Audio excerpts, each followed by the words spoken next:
Hello and welcome back to Learn the Bible in a Year for March 28th, 2026.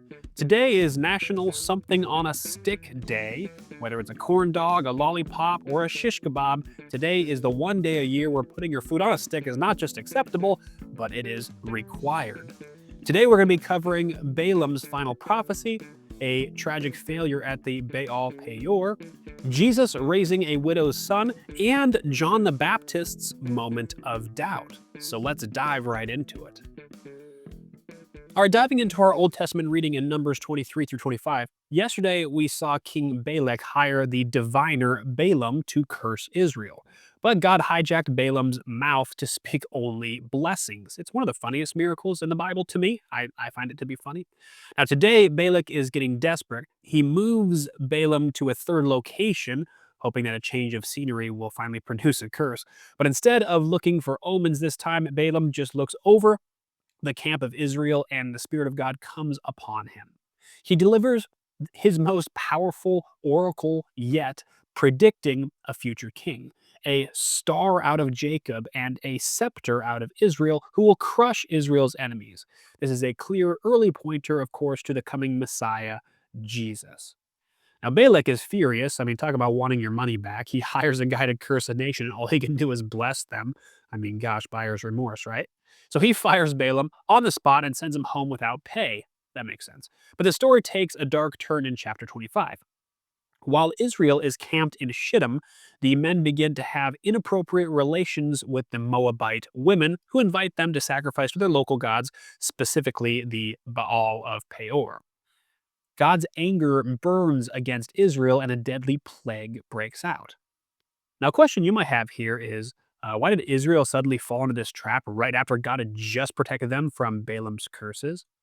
Well, later in Numbers, we find out that this wasn't an accident. Balaam, realizing he couldn't curse Israel directly, gave King Balak some wicked advice. He told Balak that if he wants to get the Israelite men to sleep with the Moabite women and worship their gods, the God of Israel would have judgment on his own people.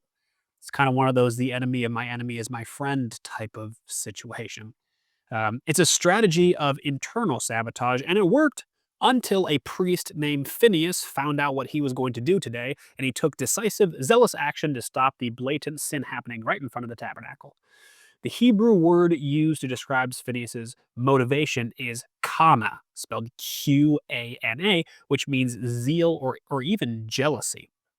It's the same word used for God's righteous jealousy over his people. Phineas couldn't stand to see God's honor dragged through the mud, and his radical intervention actually stopped the plague. Good on Phineas there. All right, now let's jump into the New Testament, and we are in Luke chapter 7.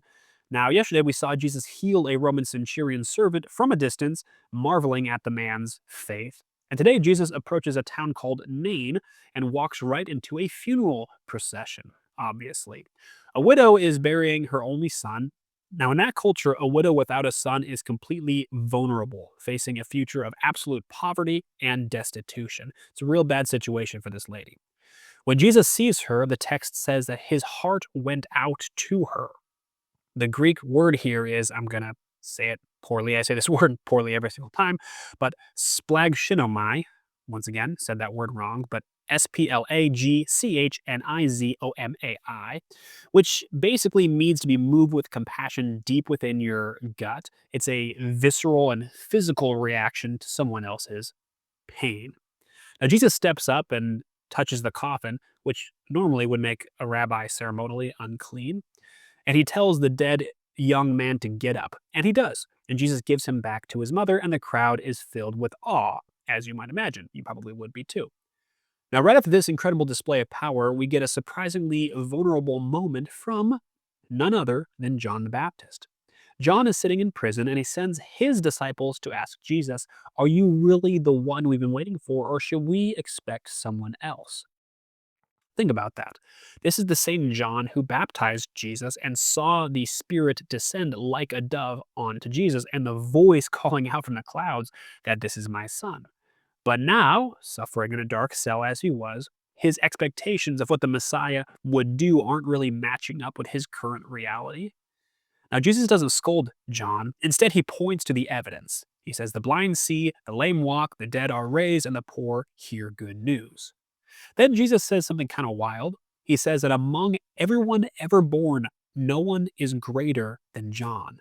But then he adds, "Yet the one who is least in the kingdom of God is greater than he." Now, the word here for least is mikros, M-I-K-R-O-S, meaning small or insignificant. This new kingdom that Jesus is ushering in is totally new. It's totally different than the old era. And he is doing something that many people have asked him to do, but he actually does it without being prompted. He compares the two. He's saying even the greatest of the old covenant, which is John the Baptist, is the least in this new kingdom that I am coming. Of course, it does not mean that John the Baptist will not be in the new kingdom. He certainly will be in heaven at the end of the age with Jesus and the rest of us believers. That's not the point he's making here. The point that he's making here is that this new covenant, this new kingdom is not like anything we've ever seen. And we end today with Psalms and Psalms 38, verses 1 through 11, and it goes like this. O Lord, rebuke me not in your anger, nor discipline me with your wrath. For your arrows have sunk into me, and your hand has come down on me. There is no soundness in my flesh because of your indignation. There is no health in my bones because of my sin. For my iniquities have gone over my head. Like a heavy burden, there are too many for me. My wounds sink and fester because of my foolishness. I am utterly bowed down and prostrate. All the day I go about mourning. For my sides are filled with burning, and there is no soundness in my flesh. I am feeble and crushed. I groan because of the tumult of my heart. O Lord, all my longing is before you. My sighing is not hidden from you. My heart throbs, my strength fails me, and the light of my eye, it also has gone from me. My friends and companions stand aloof from my plague, and my nearest kin stand far off. This seems like, and definitely is, a very desperate Psalms, but the Psalms is going to turn around later, just like most of the Psalms of David do. So don't be too discouraged by that Psalms today. We're going to read the second half of it tomorrow. Alrighty, and a quick word from our sponsor, which of course is Covenant Security Equipment. They sell things like bullet-resistant windows and secure transaction systems and much, much more. Really, me describing what they do and what they sell doesn't quite do it justice. Do yourself some justice and go to covenantsecurityequipment.com. Even if you're not looking for things like this, support our sponsor by going over there and taking a look at what they do. They really do good work over there. So support them by going onto their website and checking it out. And if you haven't done so already, I imagine most of you already have, but in case you haven't, pick up a copy of the Learn the Bible in a Year workbook. It's a workbook. It's also kind of like a journal. It allows you to write down your thoughts every single day. It comes with additional questions and fun facts about our daily readings as well. And for me, it just kind of helps me keep track of what the readings are and what I should be reading every day.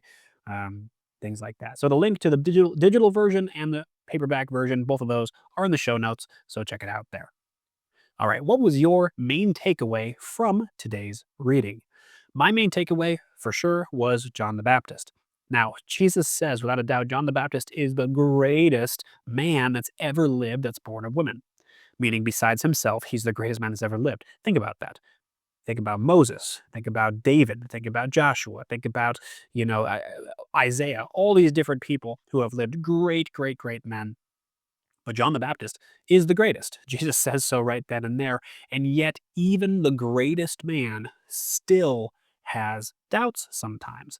So this gives me some solace because, I'm human just like you. There's times where I'm filled with the Holy Spirit and I have no fear and my faith is at, 100%, I guess you can say, and things are going great. But then there's other times when life is kind of kicking me in the butt and things are really, really challenging and I'm fighting with my wife and I'm struggling with my kids and my finances are a mess and all the different things, right? You know what I'm talking about. During these times, sometimes it's easy to doubt that God's plan for me is a good plan. Sometimes I fall into this rut where God's plan for me is a bad plan, and I just got to suck it up and deal with the fact that God just wants me to be miserable right now. But that's not the nature of God, right? But these are the same type of thoughts and same type of feelings that John the Baptist had when he was in his jail cell here. So it gives me some comfort to know that even the greatest man that's ever lived, literally, has had the same type of feelings and same type of thoughts that I struggle with sometimes. So for sure, that's my main takeaway from today's reading. Let me know about your main takeaway. I'd be curious to hear about that. Throw it down in a comment section. somewhere like that. Also, if you want to support the show, and I'd really appreciate it, wherever you're listening to this, I know we broadcast on all the major platforms, but click that like button, click that follow button, click all the good buttons that the algorithm likes. That'll help the show grow just a little bit more and reach maybe somebody who needed to hear this encouragement today. So support the show by doing that. Alrighty, well, that is the end of today's episode, and I will see all of you cool cats again here tomorrow.